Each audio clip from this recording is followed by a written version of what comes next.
নমস্কাৰ সকলোকে। ইমান যে অতিপাত গৰম পৰিছে নহয়, ক'ত থাকোঁ, কি কৰোঁ, কি খাওঁ নিচিনা লাগিছে। মানে মই ৰাতিপুৱাই খালোঁ চাহ, ৰুটি আৰু মৌ জোল খালোঁ।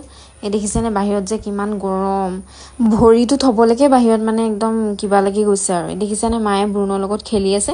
পিছত মই খালোঁ মাংস ভাত, উখোৱা চাউলৰ ভাত খাইছোঁ আৰু বেঙেনা এটা বইল কৰি ল'লোঁ। তাৰপিছত ইয়াত দেখিছে আম খাব মন গ'ল, এটাই কাটিছিলোঁ কিন্তু ছাফিচিয়েণ্ট নহ'ল কাৰণে আকৌ আৰু এটা কাটি ল'লোঁ, দুটা আম কাটি পিনি খাবলৈ লৈছোঁ। উখোৱা চাউলৰ ভাতটো খাই মই ইমান ভাল নাপাওঁ, ডাঙৰ ডাঙৰ থাকে যে, সেইকাৰণে মোৰ খাই ভাল নালাগে। তথাপিতো খাইছোঁ আৰু গধূলি যাবলৈ ওলালোঁ নামঘৰলৈ। নামঘৰত সোমালোঁ, তাৰপিছত আকৌ ভোক লাগিলে সেইকাৰণে দোকানলৈ গৈ চিপছো কিনিলোঁ। এয়া নামঘৰত আখৰা হৈ আছে আমাৰ।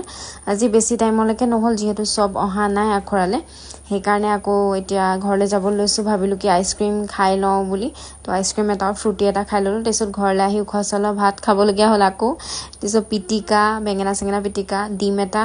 তো আজিলৈ এটা বাই বাই।